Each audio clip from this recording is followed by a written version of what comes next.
Knicks Nation, good afternoon. It is almost 1 o'clock now. When you see this, it's about 10 to 1. You'll see it later than that probably. But today is Tuesday, the 18th day of July, 2023. I hope you're all safe and healthy today, most importantly, and that your family is safe and healthy, and that the needs of you and your family in terms of food, shelter, clothing, as well as health are being met today. Blessings upon those that work in the healthcare field who, along with the first responders, are every day trying to save human lives, along with those that pick up garbage to keep our places clean and disease-free, and those that make deliveries of important things like mail for our convenience. Double blessings on the men and women out here trying to help rescue, deliver, and recover the teenagers and children that are the victims of child molestation and pedophilia, the victims of prostitution and child prostitution, pornography and child pornography, human trafficking and sex slavery.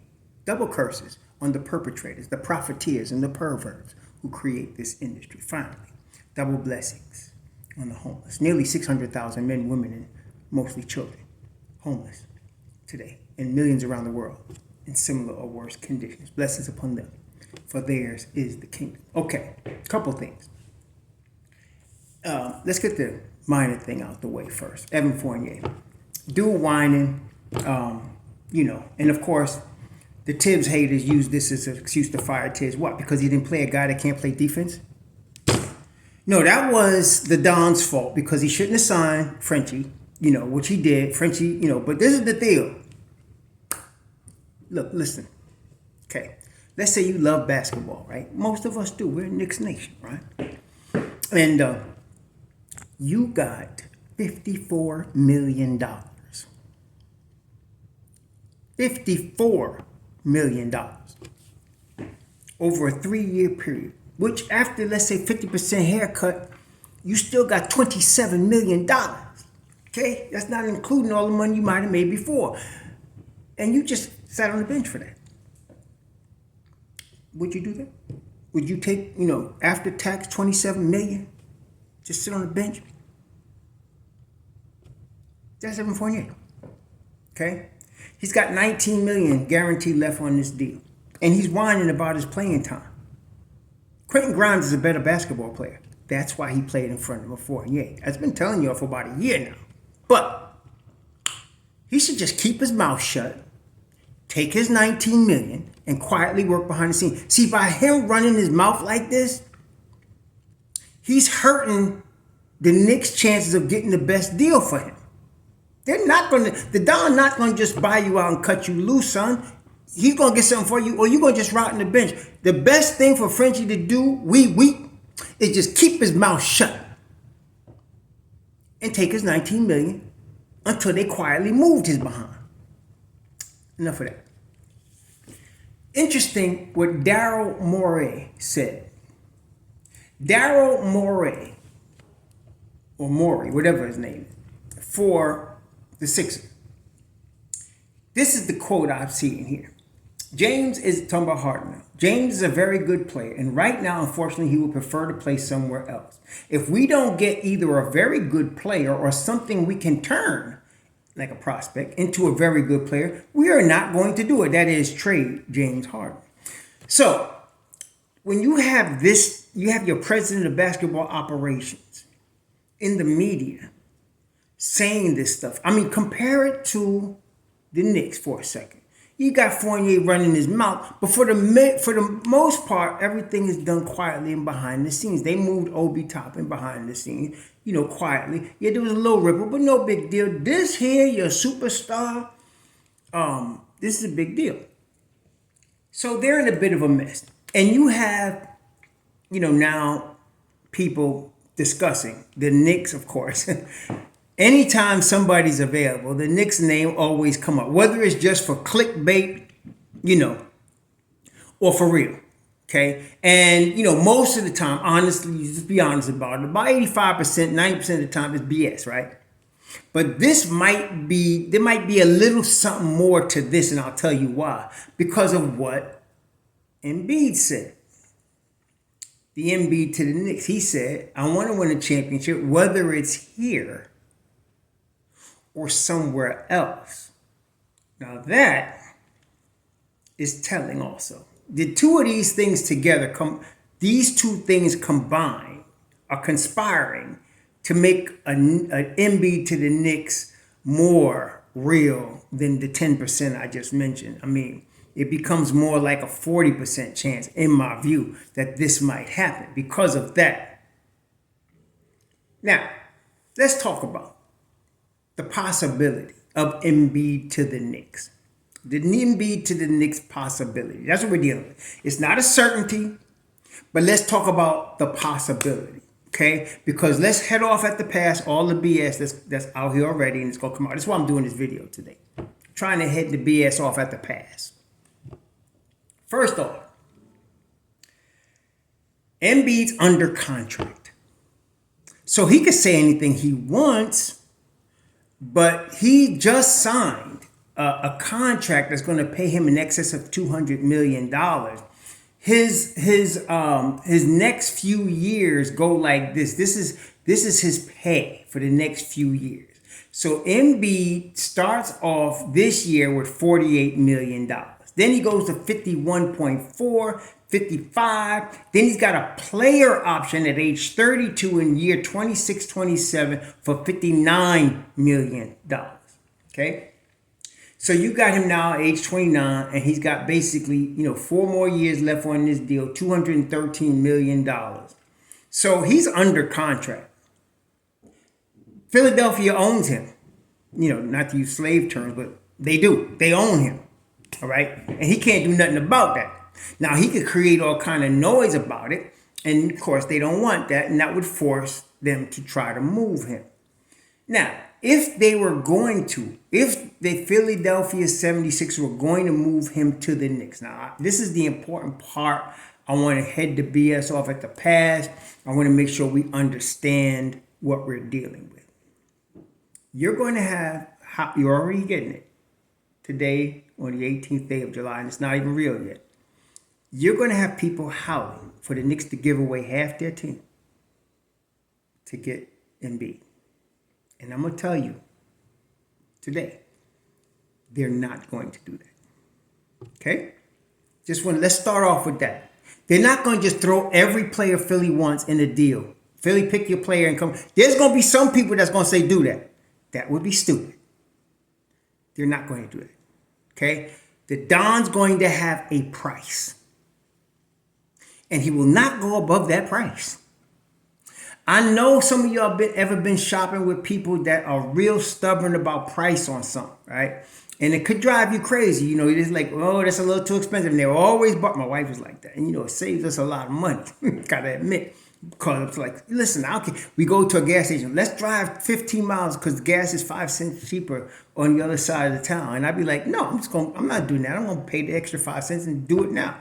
But my wife will drive 15, 20 miles out the way to save that nickel. Well, that's Leon. And he's not going to just pay anything for Joel Embiid. He's not going to do it. Now, let's talk about what he's not going to trade for Joel Embiid. He's not going to trade Julius Randle because he just traded Obi Toppin. If they didn't trade Obi Toppin, okay. But they just traded Obi Toppin. They are not trading Julius Randle. He's off the table. Brunson is off the table. Let me just get this out the way now. Grimes is off the table. Okay? Now, Mitchell Robinson is a possibility. I don't like it, but it's a possibility. But the first part of this deal, because you got to come up, the Knicks are hard capped, so they got to come up with $48 million. Okay? Evan Fournier's 19 right there. Okay? So you're talking about now $29 million. You got to come up with $29 million. So you need a large contract. Okay, you need a large contract. Mitchell Robinson right now will be making 16, give or take 16 million. So then you need another 13. I would avoid that. More than likely, it'd be RJ. And this is the thing. I'm going to come out right now and tell you, I don't want to do this. Let me just say that again for all you people that don't want to listen. I don't want to do this deal. I like our team. Okay? I can understand though. I'm not saying it's not realistic. I'm not saying, it makes no sense. It does. I get it. But see, I love the team I got. And I just want to see them continue to grow. Okay? Because I feel like we got something here. And to trade RJ to Toronto, say for OG, I'm more with that because OJ coming right into RJ's spot, not having to give up a lot more, and RJ going to Toronto, to Canada, where he's from, and starting there. That'd be like a hometown kid coming home, you know what I mean? Like when Stephon Marbury came back to New York, right?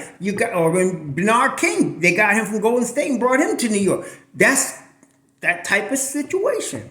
But this, I don't like the way this feels, but you'd be talking really about Evan Fournier, RJ Barrett, right? Because them two right there is 42 million, 43 million.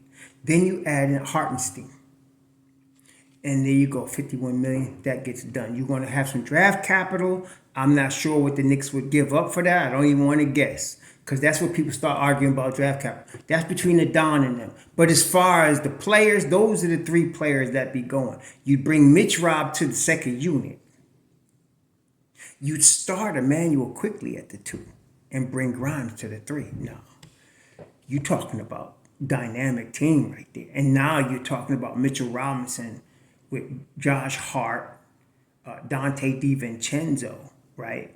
And then you'd have, you either go get a 4 or you bring Deuce up into the rotation and you have them, and then you add a starter onto the second unit, whoever it be, whether it be, whether that be Randall or Grimes.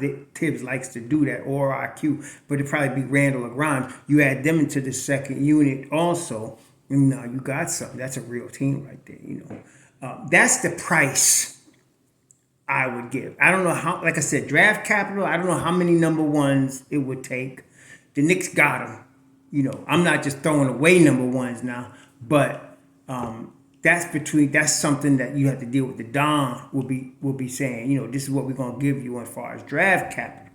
I'm not sure what it takes, but as far as actual bodies, players, it would, to me, the price would be Barrett, Hartenstein, and Fournier with draft capital.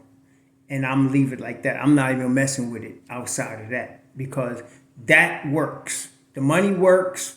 If he wants 3 number ones, I don't know, 4 number ones, 3 and protected, we got plenty, so we could do that. But you put that team in New York, shoot, man, you're gonna have you Eastern Conference Finals right there. You Eastern Conference Finals. And not only that, you still got Jericho Sims, so that now, if Embiid gets hurt, which he does, and I don't think Mitch Rob would get hurt as much coming off the bench as he would as a starter. So you still got Mitch Rob coming in there behind Embiid, and then you still got Jericho Sims coming behind Mitch Rob. Much as I hate to lose RJ and iHeart, that deal works. They get a young piece in RJ. They get draft capital galore. And they still got Tyrese Maxey, to build off with RJ. I would probably go with that. I would probably go with that. And the money works already. So that's how I would do it. If they wanted Mitchell Robinson, I'd be reluctant to do it, but I can understand. Again, it's one of the things that I don't like it, but I'd understand. But Mitch Rob would not be enough to get that deal done. If you sent Mitch Rob and RJ, and then you did something else with Fournier's money, you sent Mitch Rob and RJ. Now between the two of them, you're talking about $40 million. You would need you still might lose Hartenstein in that. You might lose Hartenstein, or you start collecting your Isaiah Robies, of the world, and put that in there to try to get that deal done, because you'd need another $8 million. Even if you did Mitch Rob and RJ, you need another $8 million to get that deal done. So, I'm sure they could get it done, but, then you'd have less draft capital to give up. I wouldn't want to give up Mitch Rob and Hartenstein. I mean, if I don't know, if they did that, you're talking about Mitch Rob, Hartenstein, and RJ, it gets done money-wise. You move Jericho Sims up into the backup spot in the second unit. and you continue with life at that point. You start IQ at the 2 and you start Grimes at the 3 and you move on with life. You could do that, you could do that, but I like the first deal better. RJ, Hartenstein, Fournier, and give them substantial draft capital. The way deals have been going this year, that's not out of the question. When you think about what Beal went for, on his deal, or how they handled some of these other deals that came off already. But that's not out of the question, especially when you're dealing with $50+ million a year of Embiid, and he's going to be 29. But that's the price. What I'm saying to you all, though, bottom line, the Don's going to have a price. He's not going to budge from his price. So I don't know, but I'm telling you right now, the price includes RJ and or Mitch Rob. It could be RJ, Hartenstein, and Fournier. And I can see him offering that first with multiple first-round picks. Or you're talking about Mitch Rob, RJ, and maybe Hartenstein again with multiple first-round picks. There won't be as many first-round picks in that one because you're getting, a starting center and a lottery pick in RJ that's not even near his prime yet. So we have to see. But that's the price. Those are the parameters of the price. I'm not including Grimes in the deal. I'm not including IQ in the deal. I'm not. Of course, you're not including DiVincenzo. You just got him, so you're not including him in the deal. But you're talking about RJ. You're talking about Hartenstein. You're talking about a combination of RJ, Fournier, Hartenstein, and Mitchell Robinson. Probably 2 or 3 of those 4 players with draft capital. If you did the first deal I mentioned with RJ, Hartenstein, and Fournier, you're going to put more draft capital in. If you did the second deal with RJ and Mitch Rob and then maybe Hartenstein behind them, you're going to do much less draft capital than you would do otherwise. And so it depends on what, in that scenario, what is Philly looking for? Are they looking for more draft capital, or they just want to retool and keep going and forsake the draft capital? So we have to see what happens with that. But that's what I would do. This is how I see this deal. If it's not this, I'm going to tell you right now, the Don's going to walk away. He's not going to overpay. And that's what I love about it. Some people going to go crazy. He's stupid. He should do this, because people will give away half the team for a big name. No. So we'll see what happens. But that's my take on this. Y'all enjoy your Tuesday. Don't get your damned up on this foolishness, man. If we walk away, we good with the crew we got. We can go to war with what we got. If we get this deal done, I'm telling you, those are parameters, and that would work for us too. Either way, it's gonna be in good shape. Y'all enjoy your Tuesday. So.